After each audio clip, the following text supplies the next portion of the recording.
Hi, everybody. People are just coming in from the waiting room, so we'll get started in a couple more minutes.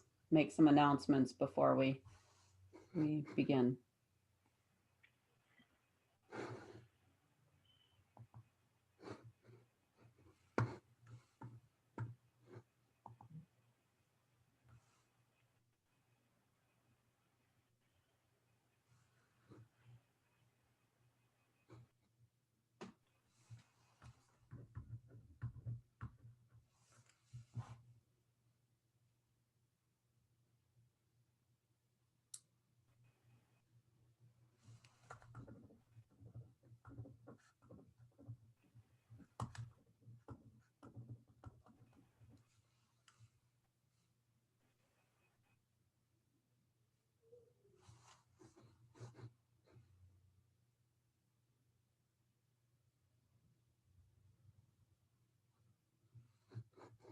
All right, people are still coming in the waiting room into the session. We'll give it about another minute and then I'll make some announcements before we begin and then we'll get started.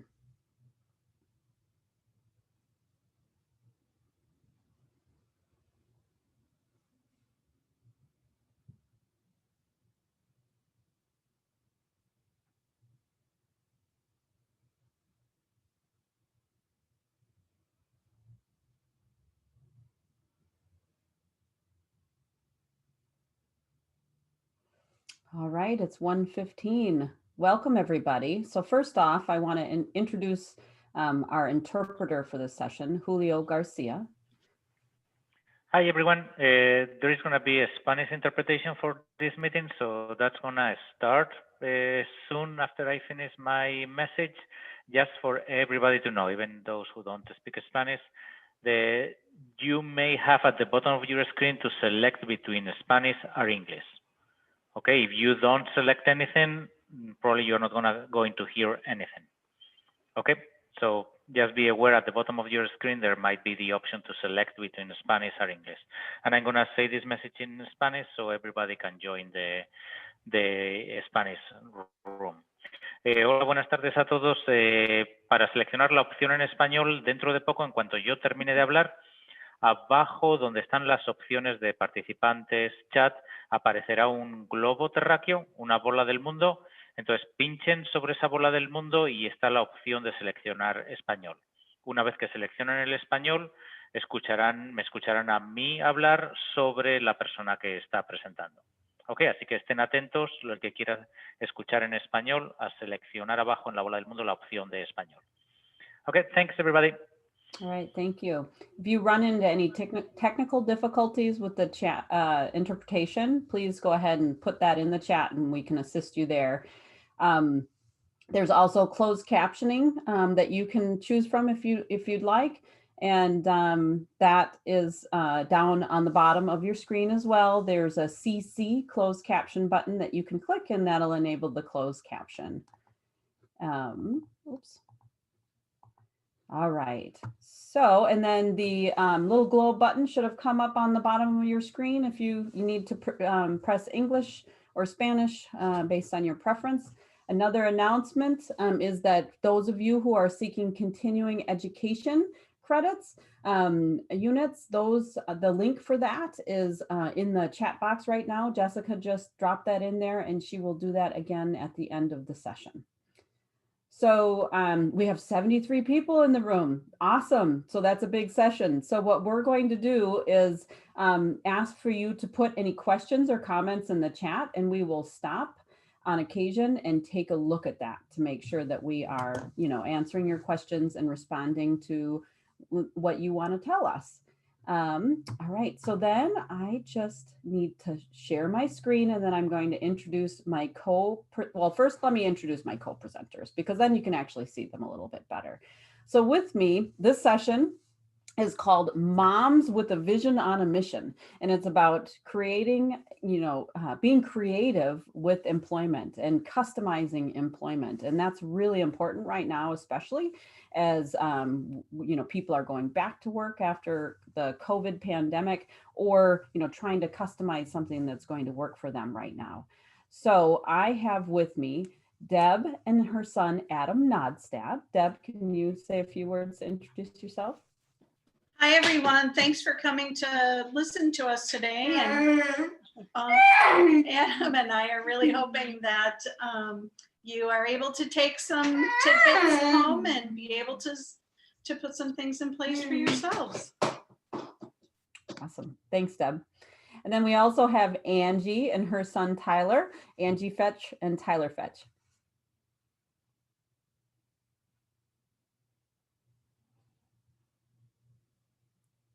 If you want to say hi, Angie, unmute. Sorry, I didn't realize I was still muted. That's okay. Hi, everybody. Welcome today. We're glad that you could all come and join us in this very unique experience of Self-Determination Conference 2020. This is my actual very first time being able to attend the SD conference, but Tyler has been here every single year. So we're excited to be able to share our experiences with you about Tyler's business and employment today. Awesome, thanks. Thanks. And then we also have Gina Ramazzini. Did I say that correct? Yes. Okay, thank you. And she'll be sharing some thoughts too about working with Angie and Tyler. Gina, do you Hi, want to I'm Tyler's Iris consultant, and we've been working on employment and keeping Tyler going. Thanks. Yeah, great. All right, so with that, I'm going to share my screen so you can all see the PowerPoint. Hopefully, if this goes all right. All right, can you see the PowerPoint? Hopefully that's a thumbs up. I haven't heard anyone shout out that they have not, so you should be able to, thank you, Julio. All right, you should be able to see the title slide on there. So what we really want to talk about today is leveraging resources to create creative employment opportunities for people. You know, you just met all of us, but we also have another special guest with us on your screen, just trying to keep the presentation fun. So we'll have a little, Ms. Pac-Man has joined us, and so you might see her zipping across the screen as we present. So what we're going to talk about in the session today is, you know, customized employment and customized self-employment. So what those are and why they are, you know, good strategies or things for people with disabilities to consider when thinking about employment. We're going to talk a little bit about the importance of family involvement.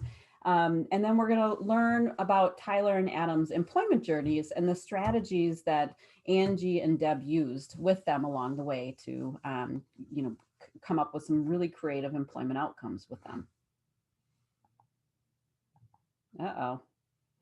What are the ghosts called? I think they're just called ghosts, but they're going to be part of this presentation too. So this buzzword, customized employment. Oh, and I'm sorry, I forgot to introduce myself.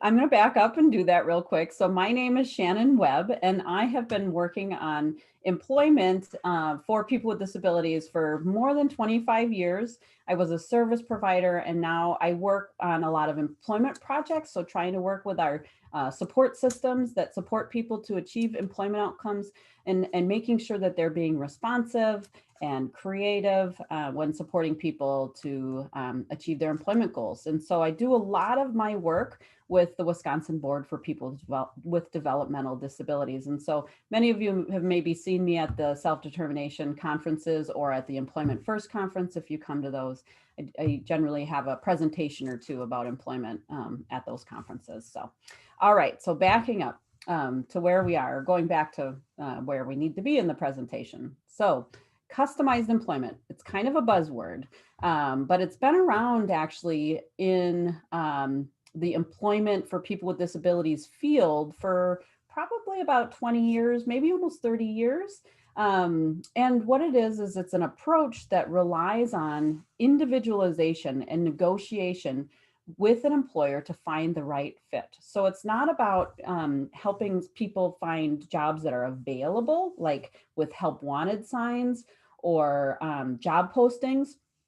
And it's not about filling out job applications. What it is really trying to figure out what's the best fit for someone, and then going around and learning about employers to see if we can create a job for them based on their unmet needs. Okay, so it's kind of a learning about a job seeker through a discovery process where we explore what works for the person, what doesn't work. We invite family and friends to come in and talk about the person. We actually, we ask the person a lot of questions. We observe the person in places that they like to be at, also learning about places they don't like to be at and things they like to do. And with that, we come up with a profile about them, what their skills are, their interests are, and where might be the best type of place for them to work and the best type of tasks for them to do. And so that's where then we go out and we explore employers.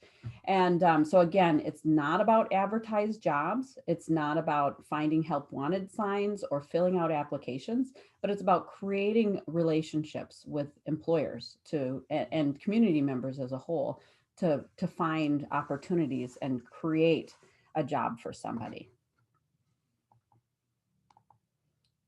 And there goes Miss Pac-Man. So it's not, customized employment isn't just about working for someone else. It's not just about getting a job where you have a boss and an employer. It's also about maybe starting your own business if that's the best way for you to customize work and generate income. So sometimes customized employment is called customized self-employment if you choose to start your own business to create your own work. And it's also called micro enterprise. So if you visited anyone at the Abilities Market yesterday, you might have found a link to a website where there's a bunch of artists that are selling their products online. That's a really great example of micro enterprise. And customized and self-employment, they're the same thing. And so what Angie and Deb are going to talk to us today about how they created these customized micro enterprises with their sons in order to help them have employment outcomes. So just like with customized employment, customized self-employment really builds work around what someone can do, creates opportunities around what they love to do, what they're good at, and what's realistic for them. So rather than trying to fit the person into a job that might not work, it's actually creating an opportunity for someone to generate gainful income.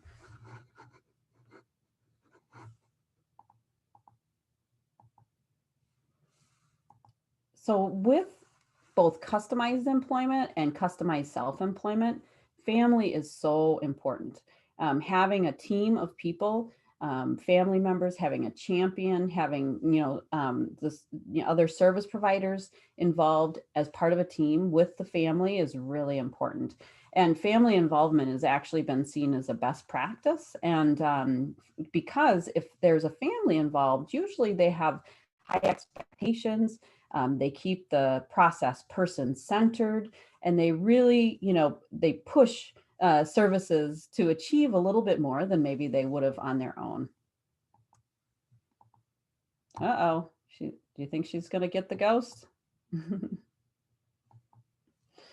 All right, so family members are assets to an employment planning team. So if you're a service provider and you're not including families in the planning process, whether that be for any, supported employment outcome, customized employment outcome, or, a business, you're really missing out on, a lot of resources and assets that families bring to the process. So, families bring information and ideas, things that maybe you haven't thought about before, information about the person, maybe some creative things that you hadn't thought were possible. They bring high expectations about what the person can achieve. So they may push you to go a little beyond what, maybe you're typically used to looking for a job, than if they weren't involved. They come with networks and connections. So we do know that one of the most important things about finding work opportunities or marketing a business is really about who you know and being connected to those networks. If you're looking for a typical, a regular wage job, more than 80% of all jobs are found in the hidden job market. And that means you have to network with people to get to those opportunities. And same with self-employment. It's really about word of mouth and who you know that can really bring business in for people who are self-employed. And then families can also really be helpful in supporting to build important skills for both customized employment and for owning a business.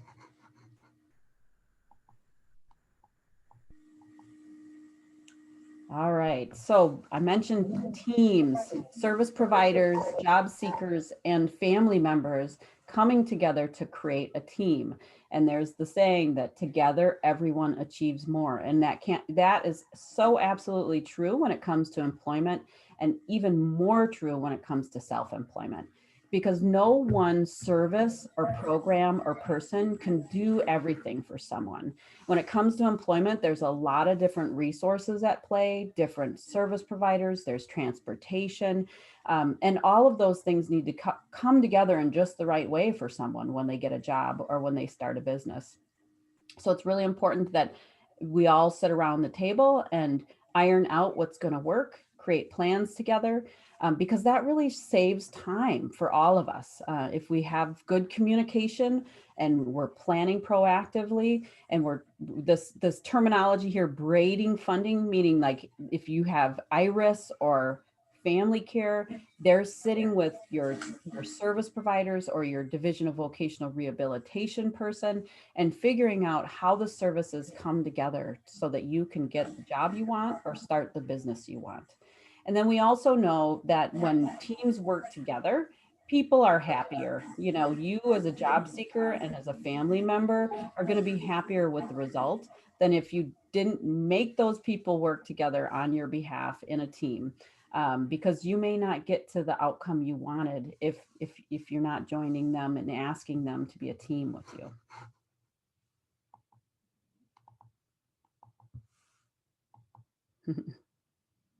So I'm going to hand it over to Angie and Tyler, and they are going to talk about their journey to help Tyler open his business called TJ Shreds. It's a pretty cool story. Hi, everybody. So I'm Angie. I'm Tyler's mom, and I have Tyler here today with me.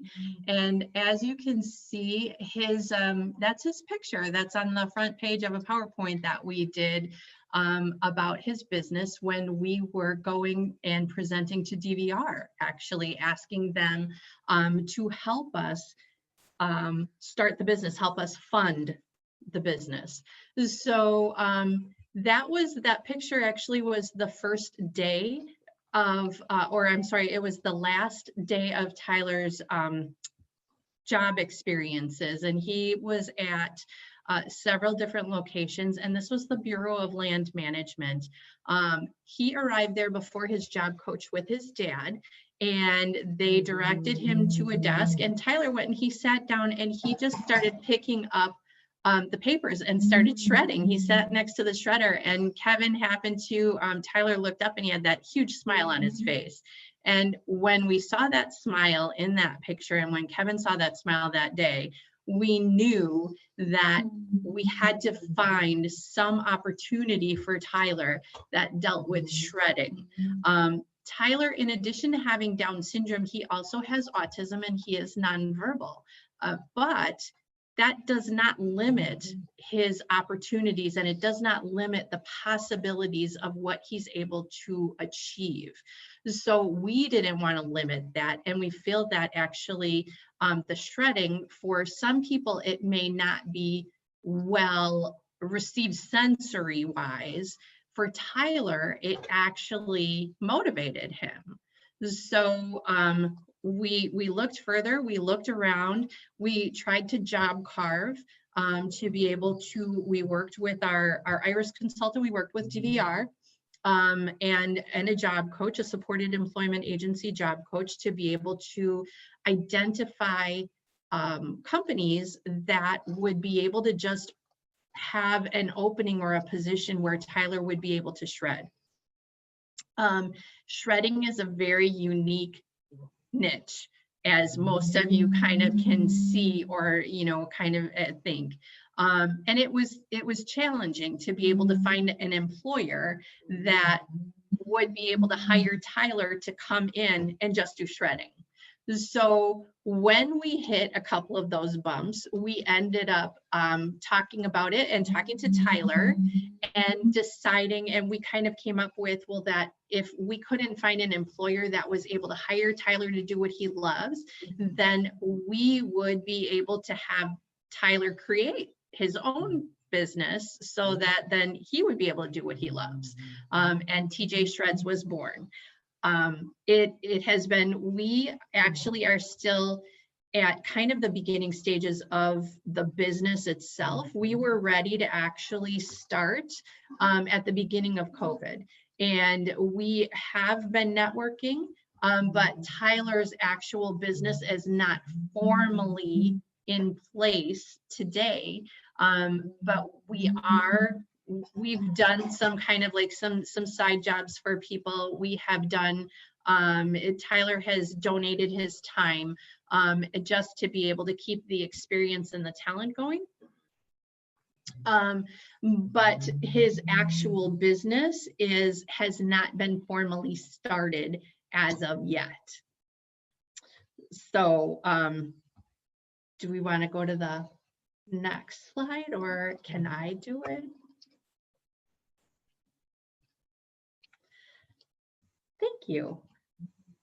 So what you can see here is kind of, and again, it's part of a PowerPoint presentation that Tyler and I had put together so that we were able to present to a customized self-employment committee through DBR to be able to ask and request assistance for some funding. And what we kind of, you know, what we're able to do is basically, a business isn't defined by its owner, and an owner isn't defined by their business. And what that means is that TJ Shreds is not just defined by Tyler. And Tyler, as the owner of TJ Shreds, is not just defined by his business.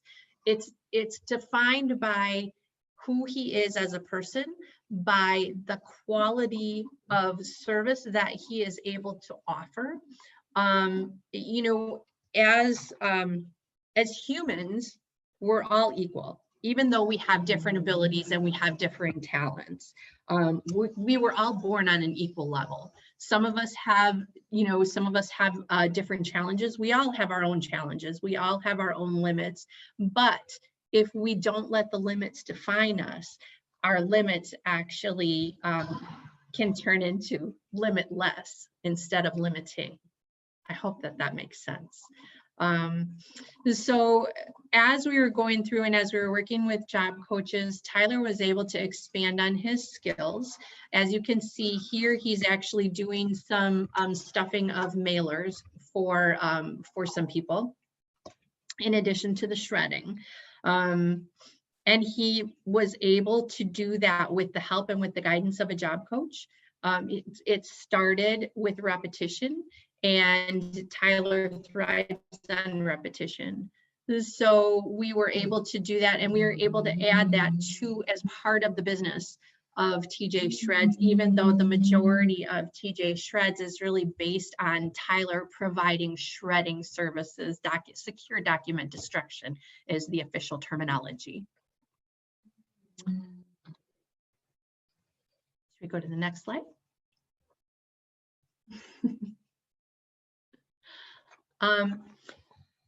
Kind of what I was getting to before, as far as an owner isn't defined by the business and a business isn't defined by an owner, people are defined by their disabilities. No one is defined by their disability. We're defined by who we are as a person. We're defined by who we are in our community. We're defined by who we are through our family. That's sorry. That's a picture of Tyler and his younger brother, actually. Tyler is the oldest of three. But his siblings are very, very important in this business, because his siblings are the ones that are offering support to ensuring that his business is a success, so that it will help with Tyler's success in the future. And it will help his siblings to feel more secure in the fact that Tyler's future is not dependent on not having a productive future. Tyler wanted to be a productive member of society. He still wants to be a productive member of society. I shouldn't say that in past tense.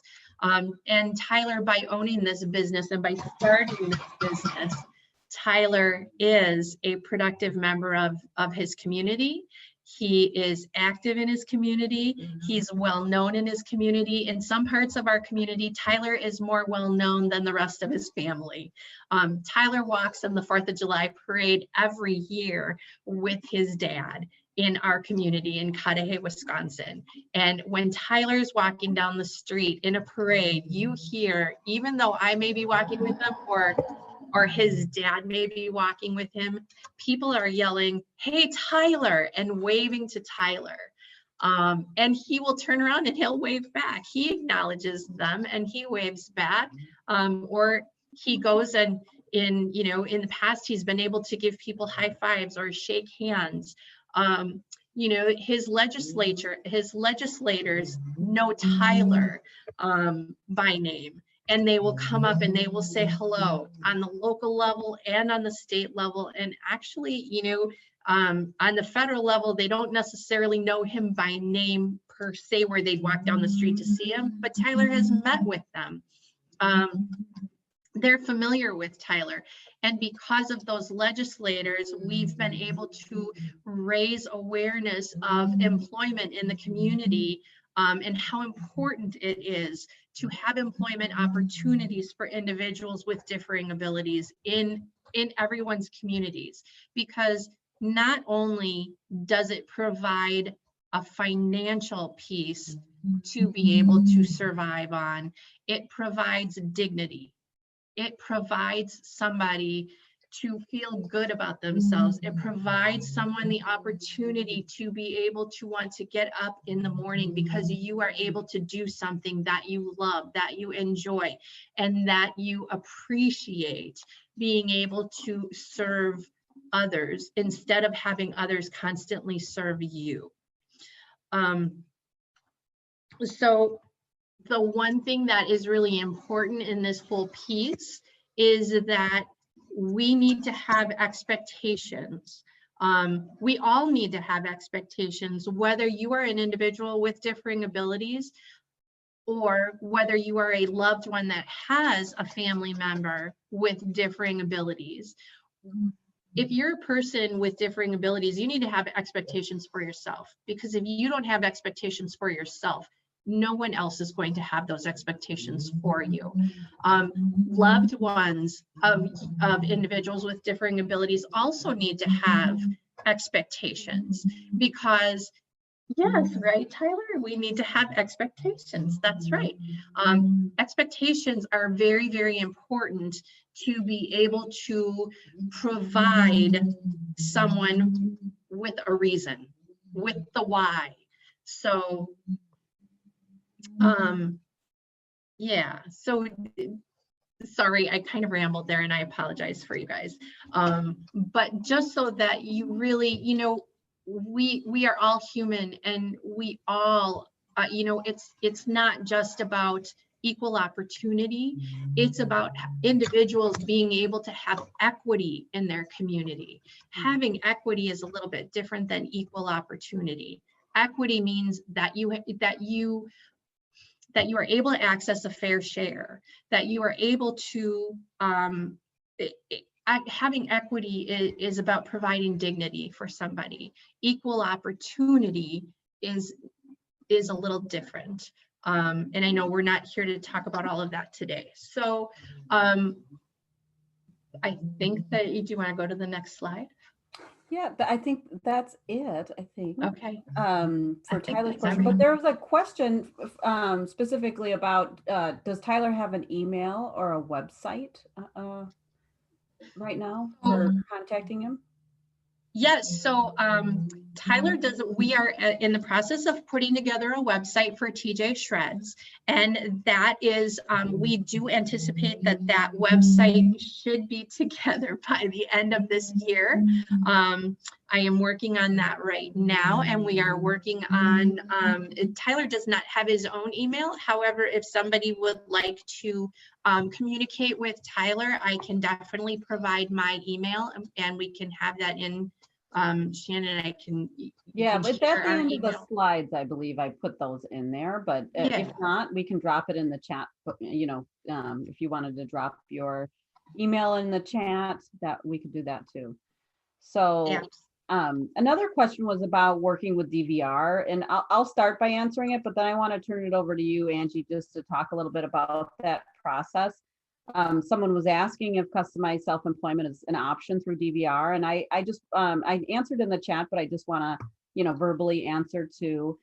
It is an option, and there is a toolkit that DVR follows with people to help write a business plan, and DVR can help with startup funding for a micro enterprise or customized self-employment outcome.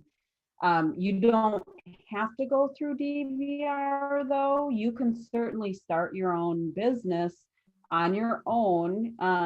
You know, if you have some resources to get it started, or sometimes artists or people who, you know, sell certain things, or maybe have a service to offer. If they don't need a lot of startup money to start providing their service or sell their product, they might be able to make a few, sell a few, or, you know, a couple of, you know, cleaning, or, you know, a variety of errand services or whatever it might be.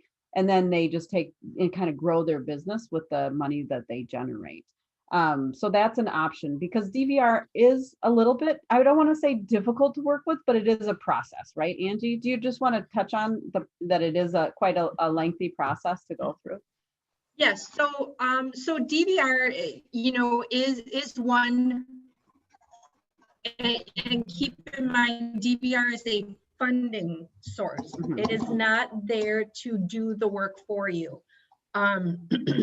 So DVR is definitely one option. What we actually did was we were able to kind of combine, we accessed DVR, we're able to be connected with a supported employment agency, which actually did, you know, kind of helped us investigate employment opportunities. And DVR was the funding source for that. What we did when it came to building Tyler's business plan was we actually used, you know, for some people that are part of a long-term care waiver program, Tyler is an IRIS. IRIS stands for Include, Respect, I Self-Direct. And Tyler used his IRIS budget, part of his IRIS budget, to fund, it's called VFPS, which is Vocational Futures Planning and Support.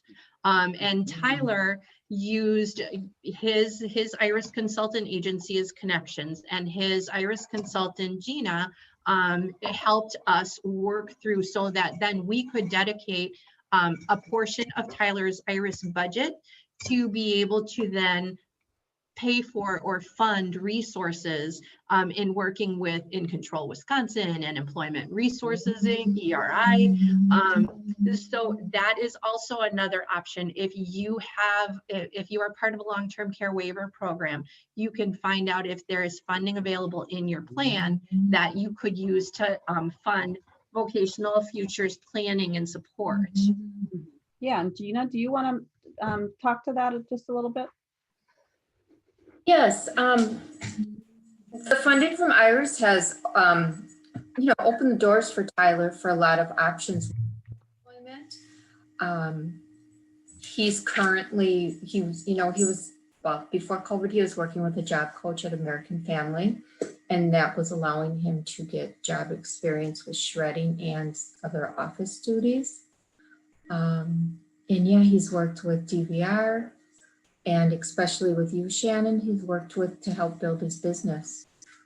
And Iris was able to support him through all those steps to go to build his business, and it still is supporting him to continue building his business.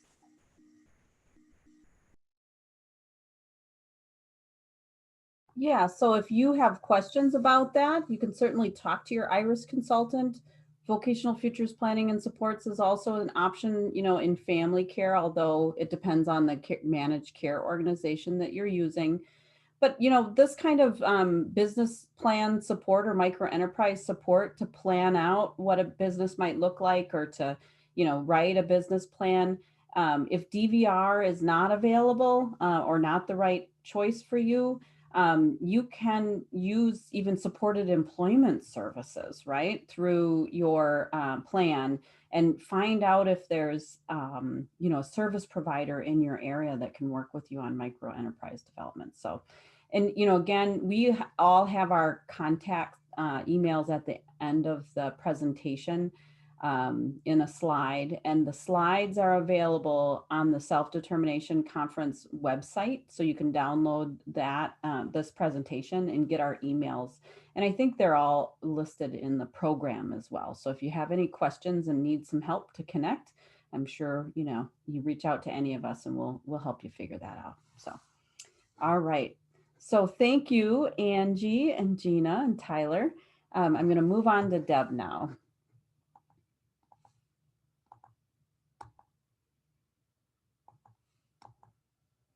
She earned some points there. All right, so I'm gonna, first we're gonna start out by showing a video about Adam and his business. So I'm gonna stop sharing this screen and I'm gonna bring up a video here. So just be patient with me. Oops. Hold on 1 second. Doesn't want to make stop that. Okay. Sorry, technology is always fun when you use two screens.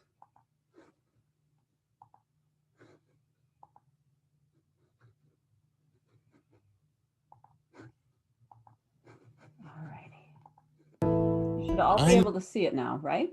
Thumbs up. Thanks, Gina. I saw you nodding your head. Adam Notstad.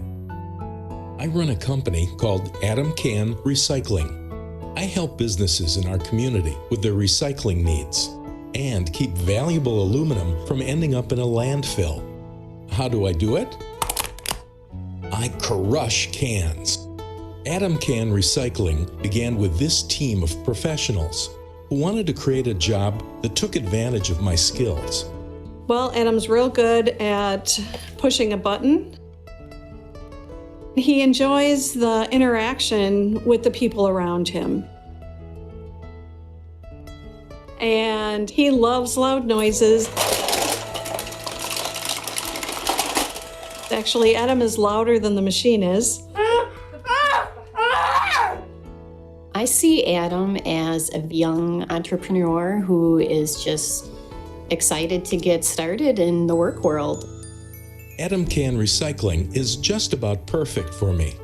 I take aluminum cans and turn them into gold. Here's how. First, my clients fill up a bin with aluminum cans. Then we collect the cans and bring them to our facility. Hi, Adam. Hi, Melissa. Hey, Amy. We got more cans from Cellular Dynamics. Thank you. Melissa marks the bins with the company's name. She gloves up to keep clean. Then she extracts the cans. Lots of them.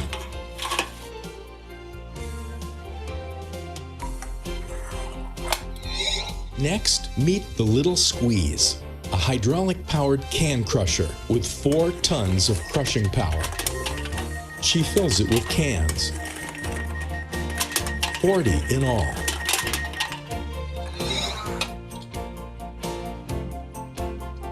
Next, she prepares my switch. Wirelessly, it controls the Little Squeeze. Safety is very important. To start the machine, Melissa must hold down 2 switches. Okay, Adam, you gotta push your button. And now, it's showtime.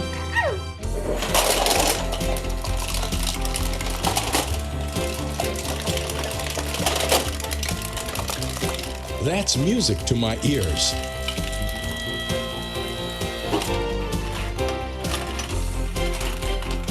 Did I mention that I like loud noises?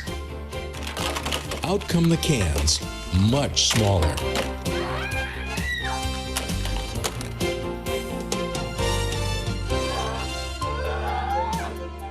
When our clients' cans are crushed, we take them to the recycling center. That's where they're turned into gold. They're weighed and I get paid. We post the totals on my website so all my clients can track their history. This is data they can use in their sustainability programs and lets them know exactly what they've done for the environment. I even have a Facebook page with a weekly recycling tip. How am I doing? Ask one of my first clients. It all started thanks to Cecily Bluford, who was asked by a neighbor to donate cans to me. And I said, sure. And then I thought, hey, I work at St. Mary's and we have lots of cans. Maybe I could get St. Mary's to give you cans too. Not only did St. Mary's sign on, but so did the residents living there. They were really excited because they heard about Adam's story, they heard about his business venture, and his desire to create his own livelihood. I had some good news to give them. Your total contribution is 2,772 cans. They were just excited. They were ready to help. Well, we can do this. We can help. That's pretty cool. I had no idea that it would turn out to be like this, and it's very gratifying. We really all long to be a part of something greater than ourselves. So our goal for 2012 would be 15,000 cans. Oh, I am so ready. I am definitely going to help. You have that effect on people, Adam. Yeah.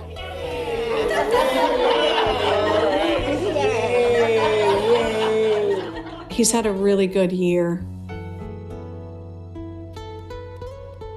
Reuse, reduce, respect. And if anyone can help you recycle, Adam can. I just love that video, and we got some real positive comments in the chat, so thank you for adding those. And I'll hand it over to Deb to start talking about, Adam's experience with that, and then I'll be working on my screen share, Deb.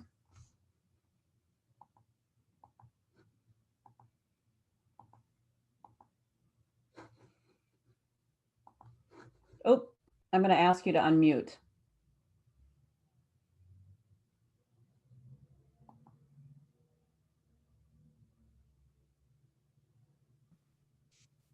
Can you hear me? Yep, now we can. There you go. Okay. I needed the host to unmute me. Ah. Sorry for the delay, but I hope everyone enjoyed the video.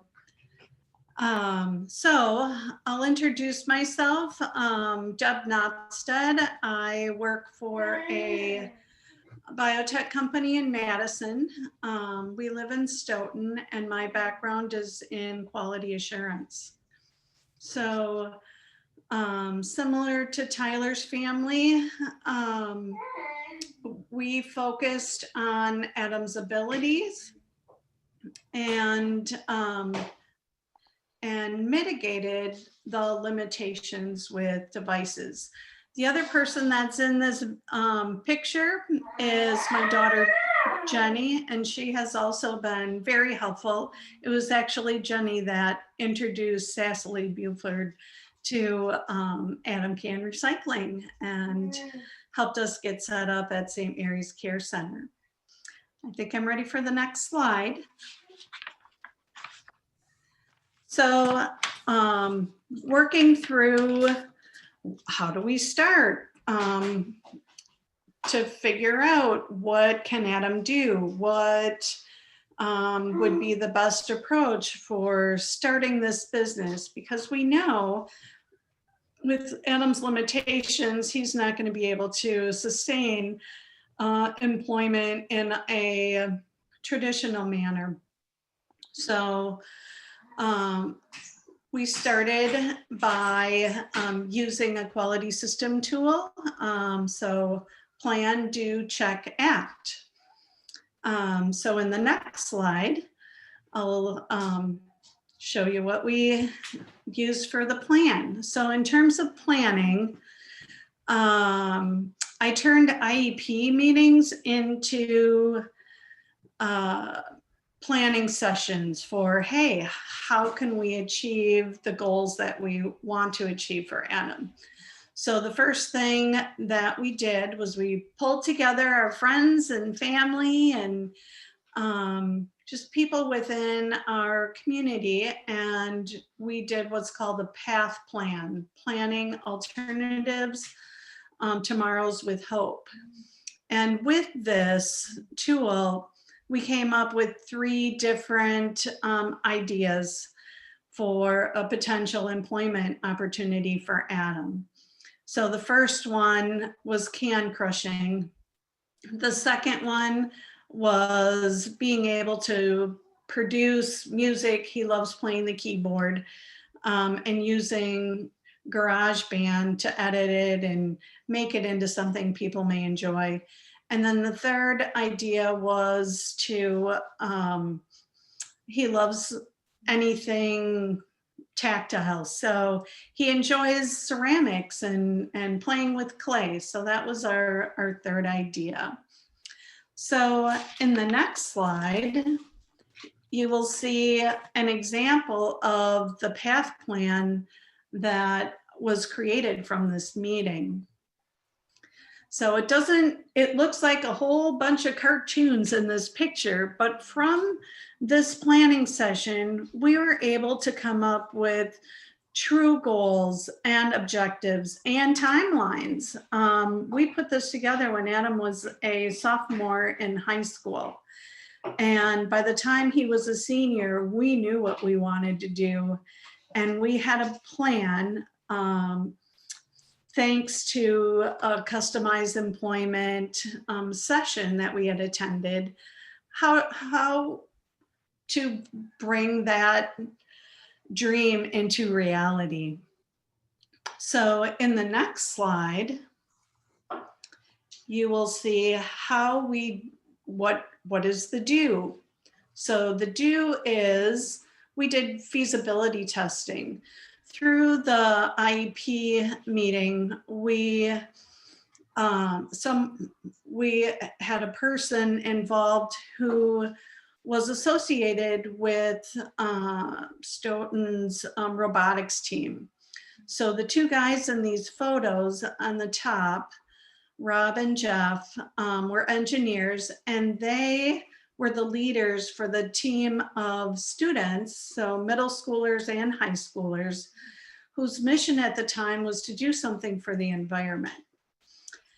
And because of their backgrounds, they talked with the boys and found that, hey, let's put together a can crusher.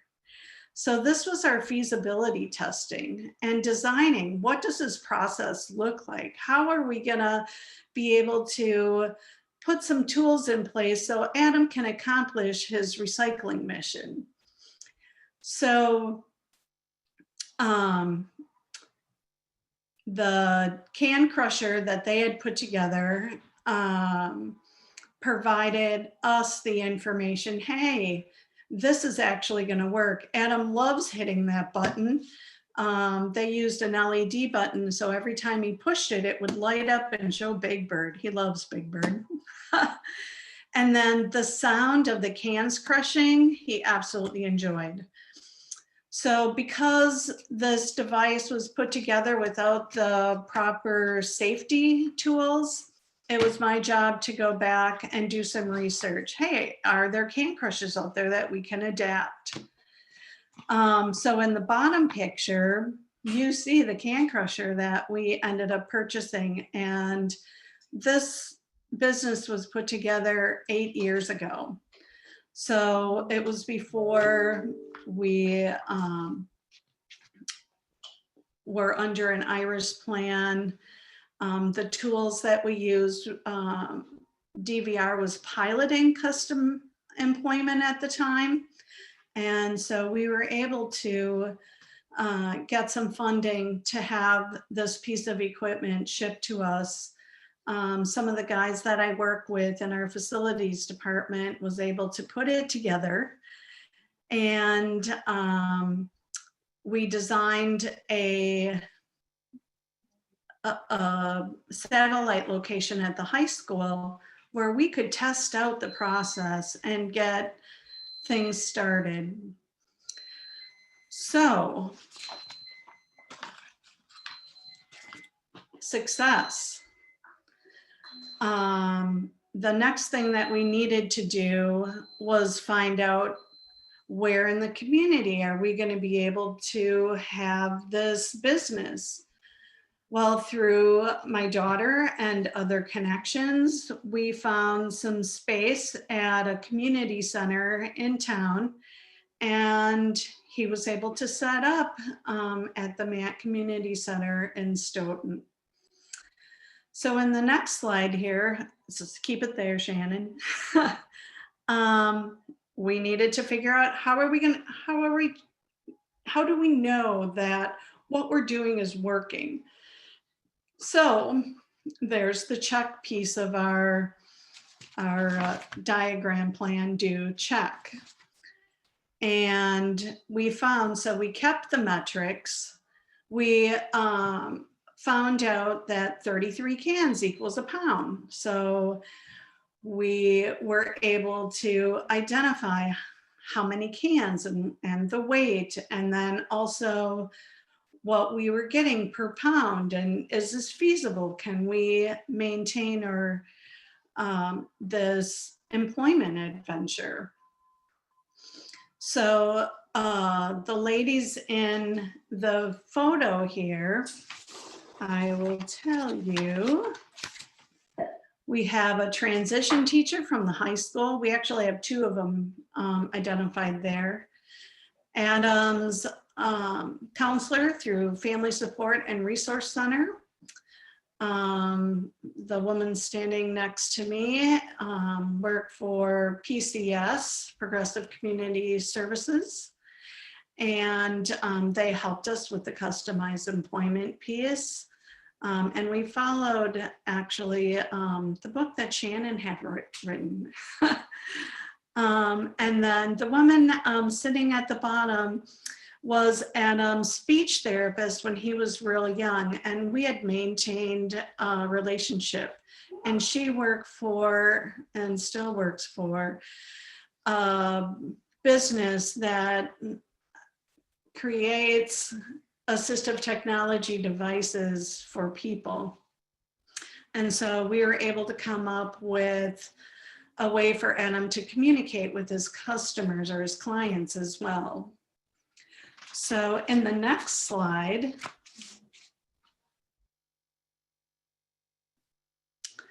was the act, make the dream become reality. We did it.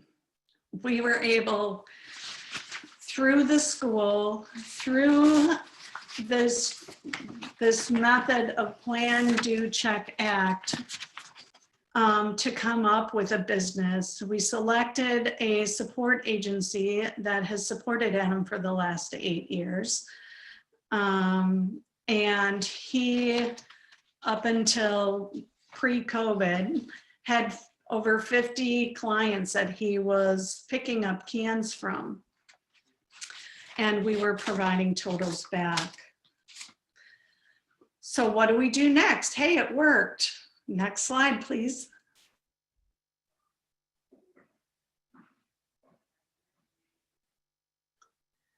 Continuous improvement, of course, right?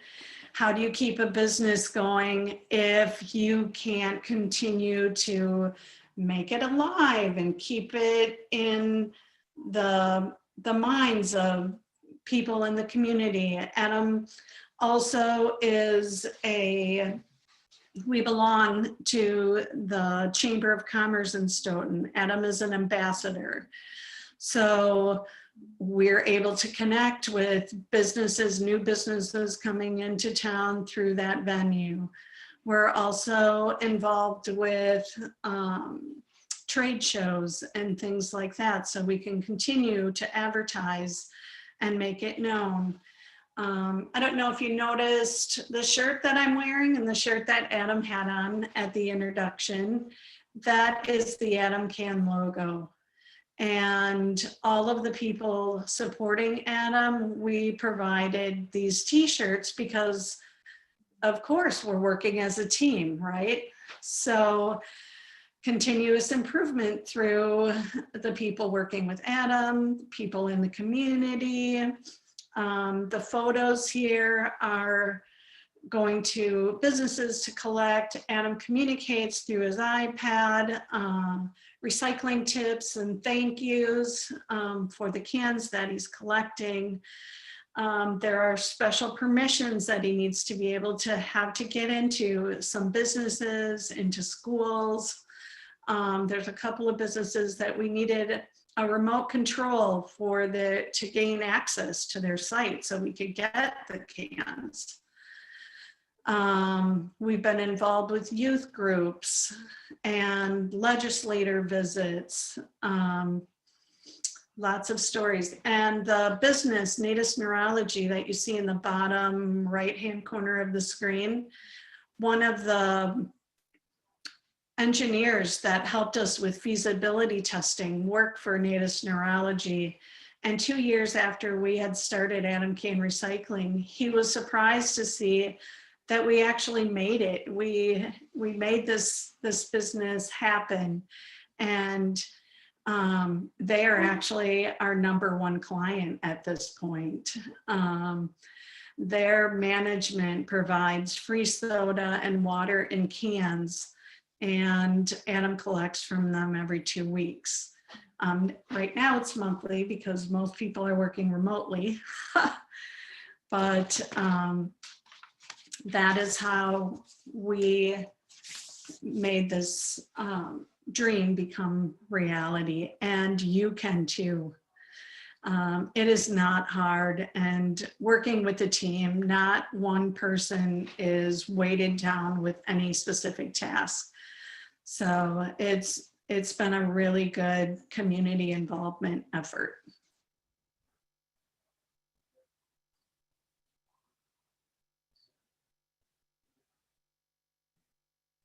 Well, Deb, you said it's not hard, but it takes time, I would have to say, because I have this a slide up here that says that we had done together. It's hard work, but worth it, right?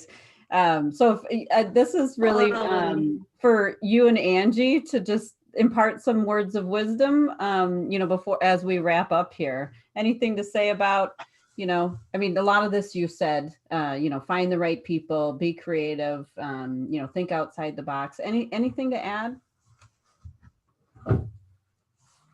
I would just say you have to believe. You have to believe in yourself. You have to believe in your vision. You have to believe in the possibilities, and don't let other people's visions or words limit your dreams, because your dreams are limitless as long as you allow them. And networks and connections are very important. The primary needs that we all have are love, safety, dignity, and connections, I believe. And when you have all of that together, anything is possible. So we all have talents, we all have abilities. Don't let one person's view of us limit your potential. Right, Tyler? I ditto that. The only other thing I may add is that step out of your comfort zone a little bit. If you want to achieve something big, step out a little bit. You'll be surprised at what you can do. Yeah, and I think it takes a lot of advocacy. You as moms, you were on a mission, right? And you had to advocate and make sure that you found people who would say yes, and join in with you to make it happen and see the possibilities. So I think that's that's a big And takeaway. Shannon, too. can I just pop in one more time? You Absolutely. just said, you know, as moms on a mission, we had to find people to say yes. There were no's along the way, but don't let the no's. You're going to run into 9 no's, and when you knock on the 10th door, it's going to be a yes. So you have to persevere. You have to be persistent. I totally agree with Deb. You've got to think outside of the box, but never give up, because if you have to believe that you're worth it and that your dreams are worth it. And I believe that your dreams are worth it. And I believe that you're worth it. And I believe in possibilities. So Tyler is an example, and Tyler believes in possibilities and seeing the dreams come true. So never give up, perseverance and persistence. Absolutely. So we have some resources here we want to leave you with. So the customized self-employment toolkit, there is the link right there. Again, this presentation is available on the Self-Determination Conference website. And so you can pull this down and use that link. So I don't need to put it in the chat because I've already put it into the presentation. So you can get that there. And then, Adam's video, if you want to share that, thank you, Tricia, for your thoughts about Adam's video and using it to inspire other people and families that, may not think that there are options for their loved ones. So thanks for sharing that. I'm glad that you joined the session. It made me have a real big smile. There are customized employment stories and lessons learned. So again, all kinds of written stories on that Griffin and Hammis website there. There is a customized self-employment training that if you're a service provider and you're interested in how can you get more creative, how can you really, customize, create jobs and self-employment opportunities for people, you can get training on how to do that. And then there's more customized employment information and videos overall. So again, this can be, getting a tailored job from an employer that you work with an employer to create, or it can be creating your own business. So you can get, it's really just about figuring out what works with the person and really working with a team to figure out, how to create that job. So I want to say thank you to, Angie and Tyler and Deb and Adam and Gina for joining the presentation, and, send Ms. Pac-Man here on her way as we, there's our contact information. We're at time, so we don't have any time for additional questions, but just wanted to wish everyone a happy conference and a great afternoon. So thank you.